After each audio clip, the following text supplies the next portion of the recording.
তারেক রহমান বলছেন তাহাজ্জুদ পড়ে চলে যাবেন, আরেকজন বলছেন ফজর পড়ে চলে যাবেন। কারা যে শেষ পর্যন্ত কেন্দ্র পাহারা দিয়ে ভোটের ফলাফলটা তাদের পক্ষে নিয়ে আসতে পারবেন, এই পুরোটাই হয়তোবা নির্ভর করবে ওয়াকারুজ্জামান কোন দিকে তার বাহিনীকে পরিচালনা করতে পারছেন বা করতে চাইছেন। দর্শক, গত রাতভর যমুনার সামনে, যমুনার পাশে, যমুনার চতুর্দিকে কি হয়েছে, কি হচ্ছিল, কি হতে চলেছে। আসসালামু আলাইকুম দর্শক, ভিডিওর টাইটেল ও থাম্বনেল দেখে ইতিমধ্যে অনুমান করে ফেলেছেন যে ভিডিওটি কোন বিষয় নিয়ে। দর্শক, এই ভিডিওটিতে সম্প্রতি সময় ঘটে যাওয়া কিছু গুরুত্বপূর্ণ তথ্য আপনাদের সাথে শেয়ার করতে যাচ্ছি। তথ্যগুলো বিস্তারিত জানতে ভিডিওটিতে একটি লাইক দিয়ে না টেনে সম্পূর্ণ ভিডিওটি দেখতে থাকুন। আমরা সকলেই জানি বাংলাদেশের সেনাপ্রধান জেনারেল ওয়াকারুজ্জামান বড় বড় কথা বলতে বড্ড ভালোবাসেন। মানে যা তিনি পারবেন না তার দায়িত্ব নিয়ে নিতে তাঁর জুড়ি মেলা ভার। 2024-এর 5ই আগস্টে আমরা প্রথম দেখলাম যে সেনাপ্রধান ওয়াকারুজ্জামান জনসমক্ষে বেরিয়ে এসে বললেন তিনি আমাদের জানমালের সব দায়িত্ব নিয়ে নিয়েছেন, কাজেই আমাদের আর চিন্তার কোনো কারণ নাই। এরপর দমকে দমকে উনি অনেক কথা বলেছেন। তিনি বলেছিলেন 2025-এর ডিসেম্বরের মধ্যে নির্বাচন হতে হবে। তিনি বলেছিলেন মব ভায়োলেন্সে জিরো টলারেন্স, কোনোভাবেই সেনাবাহিনী কোনো রকম বিশৃঙ্খলা সহ্য করবে না। মানে কয়েক দফা দমকে দমকেই বলেছেন। 2024-এ কয়েক দফা বলেছেন, 2025-এ ফেব্রুয়ারিতে, মেতে, জুনে বেরিয়ে এমন নানা রকম কথা বলেছেন। তারপর তার বাহিনীর অন্য জেনারেলেরাও সংবাদ মাধ্যমের সামনে এসে এসব বলেছে বটে, কিন্তু সেনাবাহিনীর দশা হয়েছে এমন করুণ বাংলাদেশে যে এক প্লাটুন সৈন্য নিয়ে গিয়েও ভুয়া ভুয়া তারা দিলে তারা লেজ গুটিয়ে পালিয়ে যান শুধুমাত্র ধানমন্ডি 32 নাম্বার থেকে। তাই নয়, মনে করে দেখুন গাজীপুরে ওই যে ইসরায়েল বিরোধী আন্দোলন এমন ছড়িয়ে পড়লো যে একটা বাটা, পিৎজা হাট এসব লুটপাটের এক চরম উৎসব শুরু হলো, তখনও কিন্তু ছবি বেরিয়েছিল যে সেনাবাহিনী এক কোণে চুপচাপ লুকিয়ে আছে। এহেন নেতা সেনাপ্রধান ওয়াকারুজ্জামান এবার আশ্বস্ত করে বলেছেন নির্বাচনের সকল প্রস্তুতি নেওয়া হয়ে গেছে এবং নির্বাচন কোনোভাবেই না হওয়ার নাকি কোনো সম্ভাবনা নাই। মানে মনে হচ্ছে যেন নির্বাচন হবে কি হবে না সে সিদ্ধান্ত নেওয়ার মালিক সেনাপ্রধান ওয়াকারুজ্জামান। এবং তিনি বলেছেন যে তারা আশ্বস্ত করতে চান যে যেহেতু লাখো সদস্য তিনি মোতায়েন করে দিয়েছেন সেনাবাহিনীর, সর্বত্র সেনা সদস্যরা আছেন, কাজেই কোনোভাবেই যাতে কেউ ভীত না হয়, সকলে যাতে নিশ্চিন্তে ভোট কেন্দ্রে যায়। কারণ ভোট কেন্দ্র বা ব্যালট বাক্স দখলের কোনো চেষ্টা হলেই নাকি তারা রক্ষা করবেন, তারা উদ্ধার করবেন। ভাবেন তো, মানে কয়েকটা ঘটনা আপনাদেরও যা মনে পড়ছে সেগুলো মনে করে দেখেন যে সেনাপ্রধান ওয়াকারুজ্জামানের এসব কথায় কোনো ভরসা পাওয়া যায় কিনা। কারণ মনে করে দেখেন 2024-এর আগস্টে, 5ই আগস্ট, যখন উন্মত্ত জনতা হবিগঞ্জের বানিয়াচং থানায় গিয়ে পুলিশ পিটিয়ে মারবেই মারবে এই সিদ্ধান্ত নিয়ে মব তৈরি করলো, খবর বেরিয়ে এলো সেনাবাহিনী তখন সেখানে এক হিন্দু পুলিশ অফিসারকে মবের হাতে, উন্মত্ত বিক্ষুব্ধ জনতার হাতে তুলে দিয়ে অন্যদের বাঁচিয়ে নিয়ে এলো। তাহলে ব্যালট বাক্স যখন উদ্ধার করতে হবে, রক্ষা করতে হবে, কোনো কেন্দ্র যদি মব বা উচ্ছৃঙ্খল বিক্ষুব্ধ জনতা বা কোনো একটি রাজনৈতিক পক্ষের জনতা ব্যালট বাক্স দখল করতে চায় বা ভোট কেন্দ্র দখল করতে চায়, তখন কি সেনাবাহিনী একজন নির্বাচনের কর্মকর্তাকে তাদের হাতে তুলে দিয়ে শান্ত করে পিটিয়ে মারার জন্য রেখে এসে ব্যালট বাক্স উদ্ধার করে আনবেন? মানে ঠিক কি প্রক্রিয়ায় সেনাবাহিনী উদ্ধার করতে পারবেন বা পেরেছেন যে কারণে সেনাপ্রধান ওয়াকারুজ্জামানের উপর আস্থা রাখতে হবে? কিংবা 32 নাম্বারের কথা বাদই দেন, মানে 1 বছর হয়ে গেল, এরপরে কোনোখানে সেনাপ্রধান ওয়াকারুজ্জামানকে তৎপরভাবে কাউকে বাঁচিয়ে আনার ক্ষেত্রে সাফল্য লাভ করতে দেখা গেছে? দেখা গেছে গোপালগঞ্জে জুলাই পদযাত্রার সময় জাতীয় নাগরিক পার্টির 5 জন, কেউ কেউ বলেন 7 জনকে তারা গুলি করে মেরেছে। আর জাতীয় নাগরিক পার্টির নেতৃবৃন্দ যারা গোপালগঞ্জ মার্চ টু গোপালগঞ্জ, বঙ্গবন্ধু শেখ মুজিবুর রহমানের সমাধি দখলে নেবে, গোপালগঞ্জ দখলে নেবে, এসব ঘোষণা দিয়ে গোপালগঞ্জে উপস্থিত হয়েছিল, তাদেরকে সেনাপ্রধান এরপরে সাজোয়া জানে, সেনাবাহিনীর সাজোয়া জানে লুকিয়ে ওই এলাকা ছাড়তে সহায়তা করেছেন। এটা একটা সাফল্যের স্টোরি। অন্যগুলো ভাবুন তো, কোনোখানে এই যে দীপু চন্দ্র দাস কিছুদিন আগে যাকে কয়েক ঘন্টা ধরে বিক্ষুব্ধ জনতা পিটালো, পিটিয়ে গাছে ঝোলালো, গাছে ঝুলিয়ে পুড়িয়ে মারলো, সেনাবাহিনী কোথায় ছিল? কিংবা সারা পৃথিবীতে এই দীপুচন্দ্র দাসের ঘটনা ছাড়াও আরেকটি যে ঘটনা বাংলাদেশে শিরোনাম হলো সাম্প্রতিক সময়ে, যে এক মাজার থেকে মাজারের কবর খুঁড়ে ওই মাজারের পীরকে বের করে তার লাশটা আবার পুড়িয়ে দেওয়া হলো রাজপথে এনে, তখনই বা সেনাবাহিনী কোথায় ছিল? ক্রমাগতভাবে এই অভিযোগ, এই খবর এসেছে যে খবর দেওয়ার পরেও 1.5 ঘন্টা 2 ঘন্টার আগে, মানে উন্মত্ত জনতার মাথা ঠান্ডা হওয়ার আগে সেনাবাহিনী বা সেনাপ্রধান ওয়াকারের বাহিনীকে কোথাও কোনো জায়গায় তাদের টিকিটাও দেখা যায়নি। আর উন্মত্ত বিক্ষুব্ধ জনতাকে ঠান্ডা করে কোনো অপরাধ তারা ঠেকাতে পেরেছে তার কোনো উদাহরণ নাই। কারণ সেনাবাহিনীর সদস্যদের গায়ে হাত তোলারও একটা নিয়মিত চর্চা শুরু হয়ে গেছে বাংলাদেশে 2024-এর জুলাই আগস্টের পর থেকে। শুধু যে ভুয়া ভুয়া স্লোগানে তাদের পালিয়ে আসতে হয়েছে তাই নয়, অনেক ক্ষেত্রেই মানে পুলিশ সদস্যদেরকে তো পিটিয়ে মেরে ঝুলিয়ে পুড়িয়ে সবই হয়ে গেছে। কাজেই পুলিশ সদস্যরা এখনো ভীত, তাদের হাতে কোনো অস্ত্র নাই, তাদের হাতে আছে লাঠি। এই অবস্থায় পুলিশ সদস্যরা ভীত, একরকমের অসংগঠিত বিশৃঙ্খল অবস্থায় আছেন, কি করলে কি হয়ে যায় তা যখন জানেন না, সেনাবাহিনীর ভেতরেও এই ভীতি চরম আকার ধারণ করেছে। কারণ সেনাবাহিনীর সদস্যদের আবার বিচার চলছে সাধারণ আদালতে, আন্তর্জাতিক অপরাধ ট্রাইব্যুনালে, কেউ গুম কেউ হত্যা, মানে যাকে যেই অভিযোগে পারা যাচ্ছে তারই সেখানে বিচার চলছে। সেনাপ্রধান ওয়াকারুজ্জামান তার বাহিনীর উদ্দেশ্যে দরবারে বসে একথাও দিয়েছিলেন যে তিনি কিছুতেই সেনা সদস্যদেরকে, সেনা কর্মকর্তাদের পুলিশের গাড়িতে করে, প্রিজন ভ্যানে করে তারা আদালতে যাচ্ছেন আর ফিরছেন, এই দৃশ্য তিনি সহ্য করতে পারবেন না।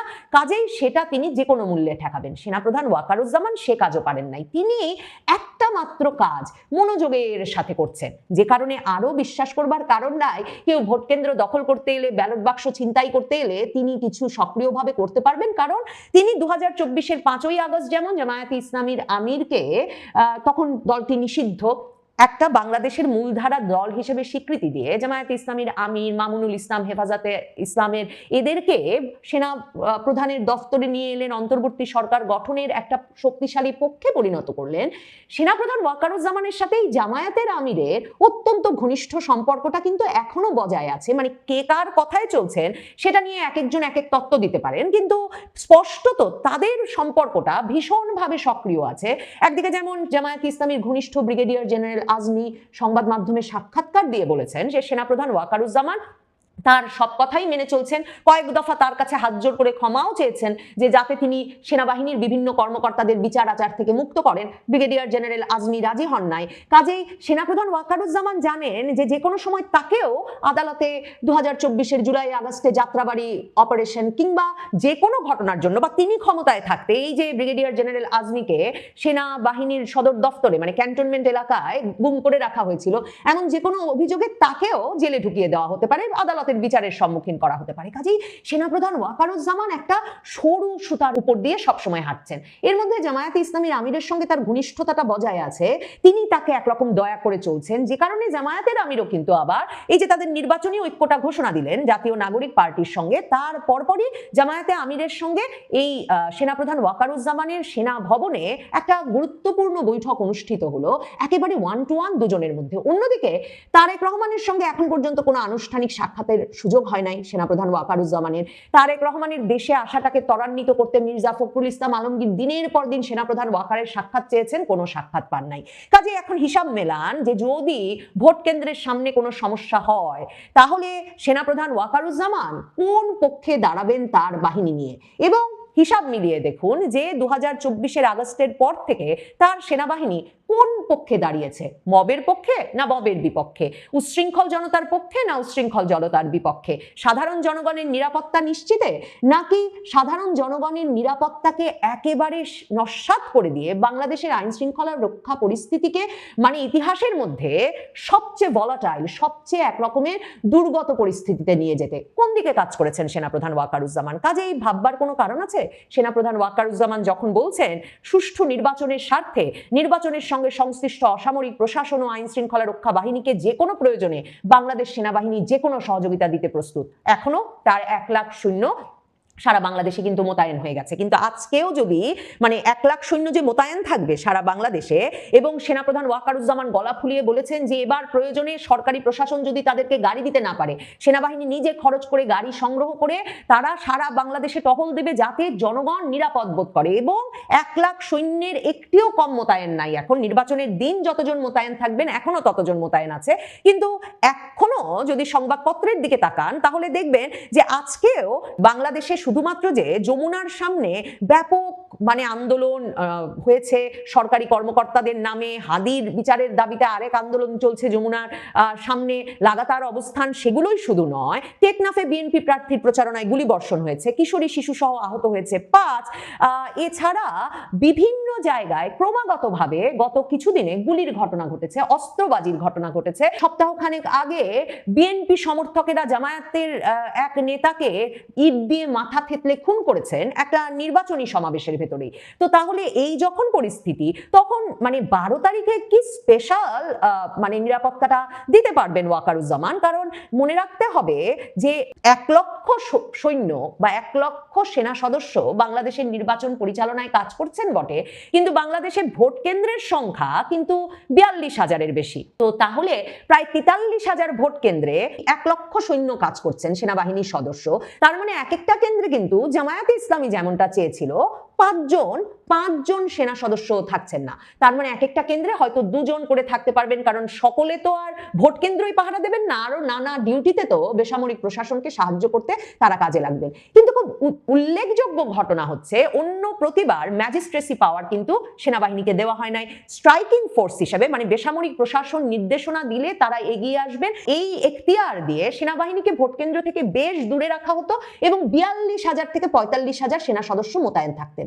এবার দ্বিগুণ মোতায়েন করা হয়েছে এবং এই দ্বিগুণ সদস্যরা নাকি ভোট কেন্দ্রের আঙিনা পর্যন্ত থাকতে পারবেন। তার মানে তারা কিন্তু ওয়াকারুজ্জামান কার কথা মেনে চলছেন, ওয়াকার তার বাহিনীকে কার কথা মেনে পরিচালনা করাতে চাচ্ছেন তার উপর নির্ভর করছে। ওই যে তারেক রহমান বলছেন তাহাজ্জুদ পড়ে চলে যাবেন, আরেকজন বলছেন ফজর পড়ে চলে যাবেন। কারা যে শেষ পর্যন্ত কেন্দ্র পাহারা দিয়ে ভোটের ফলাফলটা তাদের পক্ষে নিয়ে আসতে পারবেন, এই পুরোটাই হয়তোবা নির্ভর করবে ওয়াকারুজ্জামান কোন দিকে তার বাহিনীকে পরিচালনা করতে পারছেন বা করতে চাইছেন। গত কয়েক মাসের হিসাব নিকাশ নিলে এটা বুঝতে বাকি থাকে না যে ওয়াকারুজ্জামানরা কার পক্ষে কাজ করছেন। তো তাহলে সেটা যদি হয়, তাহলে 1 লক্ষ সৈন্য বাংলাদেশে এখন থেকে মোতায়েন আছে এবং সেনাপ্রধান ওয়াকারুজ্জামান এবং সেনা সদর থেকে আরেকজন যিনি ব্রিফিং করেছেন সেনাবাহিনীর প্রস্তুতি নিয়ে, জেনারেল দেওয়ান মোহাম্মদ মঞ্জুর, ব্রিগেডিয়ার জেনারেল দেওয়ান মোহাম্মদ মঞ্জুর হোসেন, তারা যে বলছেন যে সব রকম সহায়তা করতে তারা প্রস্তুত, তাই নয়, নির্বাচন পরবর্তী সহিংসতা ঠেকাতেও সেনাবাহিনী গুরুত্বপূর্ণ ভূমিকা রাখতে প্রস্তুত এবং নিয়মিত টহল, যৌথ অভিযান, চেকপোস্টের মাধ্যমে সারা দেশে সেনাবাহিনীর নজরদারি বাড়ানো হয়েছে এবং নির্বাচনের পরে কবে সেনাবাহিনী ব্যারাকে ফিরে যাবে এটা এখনো তারা নিশ্চিত করে বলতে পারছেন না। কবে 1 লাখ সৈন্য থেকে সৈন্য কমিয়ে আনা হবে, মানে এতদিন পর্যন্ত 30,000-এর মতো নিয়োগ ছিল, সেই স্বাভাবিক পরিস্থিতিতে আনা যাবে সেটাও তারা বলছেন না। তাতে অত্যন্ত গুরুত্বপূর্ণ হয়ে ওঠে সেনাপ্রধান ওয়াকারুজ্জামান কার পক্ষে খেলছেন সেই বিষয়টা। কারণ মনে রাখতে হবে নির্বাচনটা হয়ে যাওয়া, নির্বাচনের ফলাফল কে মেনে নিলেন কিভাবে সেগুলো, এবং নির্বাচনের ফলাফল কোন দিকে যায় তার ফলে সরকারটা কেমন গঠিত হয়। ইউনূস সরকার ক্ষমতা হস্তান্তর প্রক্রিয়াটা সহজে করেন নাকি তারা আসলে সংবিধান সংস্কারের নামে আরো কয়েক মাস বা 1 বছরের মতো সময় হাতে নিয়ে নেন, এই সবগুলো বিষয়ে সেনাপ্রধান ওয়াকারুজ্জামানের সঙ্গে কার কি আলাপ হয়েছে, তিনি কার কথা মেনে চলবেন বলে ঠিক করেছেন, মানে গত 17-18 মাসে সেটা পরিষ্কার তিনি কার কথা মেনে চলবেন, সেসব মাথায় রাখলে উদ্বিগ্ন হবার বরং কারণ আছে যে বাংলাদেশে এখন 1 লক্ষ সেনা সদস্য অস্ত্র শস্ত্র নিয়ে মোতায়েন আছে। তারা আপনার আমার ভোট কেন্দ্রে যাওয়ার পথ নিরাপদ করতে কোনো ভূমিকা রাখতে পারবেন ভাবার কোনো কারণ নাই। তারা আপনার আমার ভোট কেন্দ্র, ব্যালট বাক্স নিরাপদ রাখবেন জনগণের পক্ষ নিয়ে, সেটা ভাববারও কোনো কারণ নাই। কাজে কোন পক্ষে শেষ পর্যন্ত নির্বাচনে তারা খেলেন সেটা দেখবার জন্য যেমন অপেক্ষা করতে হবে, নিশ্চিতভাবেই জনগণের পক্ষে তারা খেলবেন না সে সিদ্ধান্তে পৌঁছতেও অসুবিধা হওয়ার কিছু। ওসমান হাদি হত্যাকাণ্ডের বিচার চেয়ে নতুন করে যমুনার সামনে জড়ো হয়েছেন আমরা দেখেছি ইনকিলাব মঞ্চের কর্মীরা, তাদের সমর্থনে অনেকেই গিয়েছে। সেখান থেকে পুলিশের সঙ্গে নানা বাদানুবাদের ঘটনা আমরা দেখেছি এবং পুলিশকে এরকম হুমকিও দেওয়া হয়েছে যে আমাদের গায়ে যদি ফুলের টোকাও দেওয়া হয় তাহলে আগামী কালকের মধ্যে ঢাকা শহরে 50 লক্ষ লোক নেমে পড়বে। কিছু কি বোঝা যাচ্ছে কিংবা কিছু কি হতে যাচ্ছে? যমুনাতে যখন এই কর্মকাণ্ড হচ্ছে তখন রমনা অঞ্চলের ডিসি মাসুদ তিনি বলছেন এই অঞ্চলে 144 ধারা জারি আছে। 144 ধারা জারির মাঝেও এই আন্দোলনটা হচ্ছে কেন? নাকি ওসমান হাদি হত্যাকাণ্ডের বিচার নিয়ে সরকার মনোযোগী না, সরকার এটাকে গুরুত্ব দিচ্ছে না? আসলে কোনটা, কোন পরিস্থিতির কারণে ইনকিলাব মঞ্চ এতটা হার্ডলাইনে যাওয়ার চেষ্টা করছে? চলুন একটু বুঝে ওঠার চেষ্টা করি এই ভিডিওতে আদতে যমুনাতে কি হচ্ছে। থাকবেন পলিটিক্স টিভির নিয়মিত আয়োজন। দর্শক, বলছিলাম যমুনাতে কি হচ্ছে এটা নিয়ে রাতভর শঙ্কা তৈরি হয়েছে এবং শেষ পর্যন্ত পরিস্থিতিটা কোন দিকে যাচ্ছে সেটা বুঝে ওঠাটা মুশকিল। আমি যদি বেশ কিছু মানে বাক্য বিনিময়ের কথা বলি, সেগুলোর প্রসঙ্গে পরে আসছি। তার আগে ডেইলি স্টার কি বলছে চলুন আগে ডেইলি স্টারের খবরটা দেখি, পাশাপাশি আরেকটা ছবিও আমরা দেখব। ডেইলি স্টার তারা বলছে হাদি হত্যা জাতিসংঘের তত্ত্বাবধানে তদন্ত দাবিতে যমুনার সামনে ইনকিলাব মঞ্চ। অর্থাৎ তাদের নতুন দাবি হচ্ছে জাতিসংঘের তত্ত্বাবধানে তদন্ত হতে হবে। তার মানে বর্তমান সরকারের যে তদন্ত প্রক্রিয়া, সেই তদন্ত প্রক্রিয়াতে তারা আস্থা রাখতে পারছে না, বর্তমান সরকারকে আস্থার মধ্যে তারা রাখছে না। এবং এরকম কথাও বলা হয়েছে বর্তমান সরকারের ভেতরেই কিছু লোকজন ঢুকে রয়েছে যারা ওসমান হাদির এই হত্যাকাণ্ডের বিচার হোক এটা নাকি চান না। ডেইলি স্টার যেটা বলছে সেটা হচ্ছে যে প্রত্যক্ষদর্শীরা জানান শুরুতে ইনকিলাব মঞ্চের 8 থেকে 10 জন নেতাকর্মী কর্মসূচিতে অংশ নেন। তাদের মধ্যে ছিলেন ইনকিলাব মঞ্চের সদস্য সচিব আব্দুল্লাহ আল জাবের, ঢাকা বিশ্ববিদ্যালয়ের ডাকসুর মুক্তিযুদ্ধ এবং গণতান্ত্রিক আন্দোলন বিষয়ক সম্পাদক সেই আলোচিত জুমা এবং হাদির স্ত্রী রাবিয়া ইসলাম শম্পা। কর্মসূচি থেকে আব্দুল্লাহ আল জাবের সাংবাদিকদের বলেন, নিরাপত্তা বিঘ্ন হতে পারে এই বিবেচনায় আমরা অল্প কয়েকজন মানুষ এসেছি, আমরা চাইলে আরও মানুষ আনতে পারতাম। প্রধান উপদেষ্টার আশ্বাস না পাওয়া পর্যন্ত শহীদ ওসমান হাদির স্ত্রীকে নিয়ে আমরা অপেক্ষা করছি, বিচারের পরিপূর্ণ আশ্বাস না পেলে আমরা অবস্থান কর্মসূচি ছেড়ে যাব না। তিনি আরও বলেন, হাদি হত্যার ঘটনা নিয়ে জাতিসংঘের অধীনে একটা নিরপেক্ষ তদন্ত শুরুর ঘোষণা না দেওয়া পর্যন্ত আমরা এই কর্মসূচি ছেড়ে যাব না। ইন্টারকন্টিনেন্টাল হোটেলের সামনে আরও 40 থেকে 50 জনকে সেই সময় সন্ধ্যার দিকে যখন শুরু হয় তখন অপেক্ষা করতে দেখা যায়। এই খবরগুলো যেটা বলছে ডেইলি স্টার, এই খবরের পরে আপনাদেরকে একটা ছবি দেখাতে চাই, যে ছবিতে আমরা দেখছি যে এনসিপির আলোচিত এমপি ক্যান্ডিডেট ঢাকা 8-এর নাসিরউদ্দিন পাটোয়ারি তিনিও ওখানে যোগ দিয়েছেন। সে ছবিটা দেখে নিন, জাবেরের সামনে তিনিও বসে আছেন এবং তিনি যোগ দিয়েছেন এরকম একটা খবর বিভিন্ন গণমাধ্যমে এই ছবি প্রকাশিত হচ্ছে। রমনা অঞ্চলের ডিসি মাসুদ জাবেরকে অনেক বোঝানোর চেষ্টা করেছেন যে এটা মানে এখানে অনেক ব্যাপার আছে, এটা 144 ধারা জারি করা এলাকা, এখানে ইচ্ছা করলে যা ইচ্ছা তাই করা যায় না, আমাদের উপরের নির্দেশে চলতে হয়, যদি আপনারা এই জায়গাটা না ছাড়েন তাহলে একটা সময় হয়তো আমাদেরকে বল প্রয়োগ করতে হবে। পাল্টা জাবের যেটা বলেছেন ডিসি মাসুদকে সেটা হচ্ছে যে কি করবেন, সর্বোচ্চ আমাদেরকে লাঠিপেটা করবেন, জল কামান আনবেন, জল কামান এনে আমাদের উপরে জল কামান মারবেন। ডিসি মাসুদ তখন বলেন, এই মাত্র কয়েকজন মানুষের জন্য তো জল কামান লাগে না। তখনই ভয়ঙ্কর কথাটা জাবের বলেছেন যে কত মানুষ হলে জল কামান আনা যায় আপনি সেটা বলেন, 2 ঘন্টার মধ্যে আপনি যত মানুষের কথা বলবেন তত মানুষ যদি আনতে না পারি তাহলে আমি এই জায়গা ছেড়ে দেব। এবং জাবেরকে এরকম হুঙ্কারও দিতে আমরা দেখেছি যে তাদের গায়ে যদি ফুলের টোকাও দেয়া হয়, অর্থাৎ 144 ধারা ভেঙে তারা ওখানে সমাবেশ করছে এবং মিছিল করেছে, স্লোগান দিয়েছে, এই ব্যাপারগুলো আমরা দেখেছি। কিন্তু তিনি হুঙ্কার দিয়েছেন যে যদি তাদের গায়ে ফুলের টোকা দেওয়া হয় তাহলে কালকের মধ্যেই, অর্থাৎ গত রাতে যেটা বলেছেন যে যেটা আজকের মধ্যে হবে, তিনি বলছেন যে কালকের মধ্যে 50 লক্ষ লোক ঢাকায় জমায়েত করা হবে, তখন সরকার বিপদে পড়ে যাবে। মানে একটা সরকার বিরোধী একটা ব্যাপার আমরা দেখছি। মানে ডিসি মাসুদের সঙ্গে এই যে তর্ক বিতর্ক, কত লোক আপনার প্রয়োজন, কত লোক হলে আপনার জলকামান আনা সম্ভব হবে, আপনি 2 ঘন্টার নোটিশ দেন, 2 ঘন্টার মধ্যে তত লোক যদি হাজির করতে না পারি তাহলে জায়গা ছেড়ে দেব।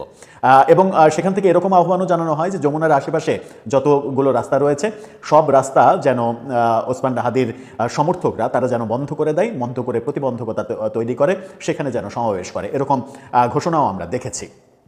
রাতভর একটা আলোচনা সামাজিক যোগাযোগ মাধ্যমে ছিল, সেটা হচ্ছে যে ওসমান হাদির বিচারের ব্যাপারে সরকারের দিকে সন্দেহের তীর ছুঁড়ে দেওয়ার অর্থ কী। সরকার তো এই ব্যাপারে খুবই মানে সচেতন এবং খুবই উদ্যোগী, এবং সরকার ওসমান হাদিকে ওন করে, সরকার ওসমান হাদিকে এতটাই ওন করে যে ওসমান হাদির কবর পর্যন্ত সরকার দিতে রাজি হয়েছে। আমাদের জাতীয় কবি কাজী নজরুল ইসলামের কবরের পাশে সর্বোচ্চ সম্মানে তাকে দাফন করা হয়েছে, এই ব্যাপারগুলো সত্ত্বেও সরকারের দিকে কেন সন্দেহের তীর যাচ্ছে? কেন জাতিসংঘের তত্ত্বাবধানে এই তদন্তটা হতে হবে? কেন বাংলাদেশ সরকার পারবে না? কেন বাংলাদেশ সরকারের আইন শৃঙ্খলা রক্ষাকারী বাহিনী পারবে না? এই প্রশ্নগুলো আসছে তখন অনেকে আবার অতি উৎসাহী হয়ে যে কথাটা বলতে চাইছেন, বিশেষ করে জাবেরের ওই কথাগুলো যে আমাদের গায়ে ফুলের টোকা দিলে কালকে 50 লক্ষ লোক জমায়েত হবে, এই কথা দিয়ে কেউ কেউ সামাজিক যোগাযোগ মাধ্যমে লেখার চেষ্টা করছেন যে নির্বাচন কেন্দ্রিক কোনো ইস্যু তৈরি হচ্ছে কিনা, আগামী নির্বাচনটা যেন ঠিকঠাকভাবে হতে না পারে, সেই ব্যাপারগুলো কোনো একটা পক্ষ ওসমান হাদির এই ব্যাপারটাকে কেন্দ্র করে একটা গোলযোগ তৈরি করা, একটা বিশৃঙ্খল পরিবেশ তৈরি করা, যেন নির্বাচনের কাজকাম ব্যাহত হয় এবং এমনকি নির্বাচনটাও বানচাল হয়ে যায় কিংবা পিছিয়ে যায়, এরকম কোনো ব্যাপার রয়েছে কিনা, এরকম লেখালেখিও আমি বিভিন্ন জায়গায় সামাজিক যোগাযোগ মাধ্যমে দেখেছি। কিন্তু আমরা কংক্রিটলি আসলে ভাবতেও চাই না, মন্তব্য করতেও চাই না যে কি হচ্ছে। আমরা শুধু এটুকু বলতে চাই যে সরকারের ওপরে ইনকিলাব মঞ্চ আস্থা রাখতে পারছে না তখন ব্যাপারটা খুবই গুরুতর দিকে যাচ্ছে। তারা কি সরকারের উপরে আস্থা রাখতে পারছে না, নাকি কোনো একটা পক্ষ থেকে তাদেরকে বলা হচ্ছে যে সরকারের উপরে আস্থা রাখতে পারছি না, এই ব্যাপারটাকে প্রতিষ্ঠিত করতে পারলেই একটা অবস্থা ক্রিয়েট হবে যে ব্যাপারটা এরকম দ্বন্দ্বের মধ্যে যাবে যে হাদি হত্যাকাণ্ডের বিচার আগে নাকি নির্বাচন আগে, কোনটা প্রায়োরিটি? ইনকিলাব মঞ্চের কাছে তো অবশ্যই হাদি হত্যাকাণ্ডের বিচারের ব্যাপারটা প্রায়োরিটি এবং তারা চায় যে এই সরকারের আমলেই, তাদের প্রধান দাবি ছিল যে এই সরকারের আমলেই এই বিচারের রায় ঘোষিত হবে। কিন্তু এখন পর্যন্ত তদন্তই শেষ হয়নি। একবার চার্জশিট জমা দেওয়া হয়েছে কিন্তু সেখানে ভুল থাকায় পুনরায় আবার তদন্তের ব্যাপার আমরা দেখেছি। সুতরাং এই সরকারের আমলে যে বিচার প্রক্রিয়া শুরুই হচ্ছে না, এটা মোটামুটি নিশ্চিত করেই বলা যায়। সেই ইস্যুটাকে নিয়ে ইনকিলাব মঞ্চ না, তৃতীয় কোনো পক্ষ কিংবা তৃতীয় কোনো স্বার্থান্বেষী গোষ্ঠী যারা এই ঘটনার মাধ্যমে নির্বাচনকে প্রলম্বিত করা, নির্বাচনকে বিলম্বিত করার একটা চেষ্টা করতে পারে যাতে তাদের স্বার্থ উদ্ধার হতে পারে, সেরকম কোনো তৃতীয় পক্ষ কি এর সঙ্গে জড়িত রয়েছে? আদতে হচ্ছেটা কি? দর্শক, আপনি কি ভাবতে পারছেন আদতে হচ্ছেটা কি? আজকে 6 তারিখ, বেশ কয়েকদিন থেকে এই জানুয়ারির শেষের দিক থেকেই আলোচনা হচ্ছিল যে ফেব্রুয়ারির 6, 7, 8 তারিখের মধ্যে কোনো একটা কেওয়াজ তৈরি হতে পারে, রাজনৈতিক কেওয়াজ তৈরি হতে পারে, যে কেওয়াজটাকে কেন্দ্র করে নির্বাচনকে প্রশ্নবিদ্ধ করার ব্যাপারগুলো সামনে চলে আসতে পারে। সেগুলোর কি একটা লক্ষণ দেখা যাচ্ছে, নাকি স্রেফ এটা একটা চাওয়া, একটা প্রত্যাশা? সেটাই আমরা প্রথমবারের মতো ওসমান হাদির স্ত্রীকে রাস্তায় নামতে দেখেছি, যদিও তিনি গণমাধ্যমে কথা বলেননি, চেহারা দেখাননি, হিজাব পরেছিলেন, বোরখা পরেছিলেন, তার সামনে যে ফেস্টুন ছিল ফেস্টুন দিয়ে নিজের মুখ সবসময় ঢেকে রেখেছেন, কিন্তু তিনি উপস্থিত ছিলেন। দর্শক, এই ভিডিওতে আপনাদের সাথে সম্প্রতি সময়ে ঘটে যাওয়া গুরুত্বপূর্ণ তথ্য শেয়ার করা হলো। এই সম্পর্কে আপনার গুরুত্বপূর্ণ মতামত আমাদের কমেন্ট বক্সে জানিয়ে দিতে পারেন, আর ভিডিওতে একটি লাইক দিয়ে আপনার বন্ধুদের সাথে শেয়ার করতে পারেন। এখনকার জন্য বিদায় নিচ্ছি। আল্লাহ হাফেজ।